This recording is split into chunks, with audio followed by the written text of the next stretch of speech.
দর্শক 2025 সাল আসতে আর মাত্র কয়েকদিন বাকি। সেই জন্য 2025 সালে যদি আপনার লাইফস্টাইলকে চেঞ্জ করতে চান তাহলে ইমিডিয়েটলি শুরু করুন এক্সপোর্ট ইম্পোর্ট ব্যবসা। দর্শক, পৃথিবীর কোনো ব্যবসা আপনাকে হাই প্রোফাইল লাইফস্টাইল দিতে পারবে না। হাই প্রোফাইল লাইফস্টাইল দিতে পারবে শুধুমাত্র একটি ব্যবসা, সেটা হচ্ছে এক্সপোর্ট ইম্পোর্ট ব্যবসা।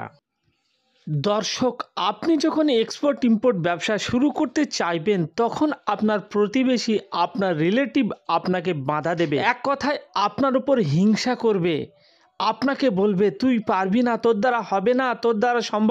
দর্শক, এরকম হিংসে আমার উপর করেছিল। সেই জন্য বলছি দর্শক, কারো কথায় কর্ণপাত না করে আপনি যদি আপনার টার্গেটের পিছনে ছুটেন তাহলে 5,000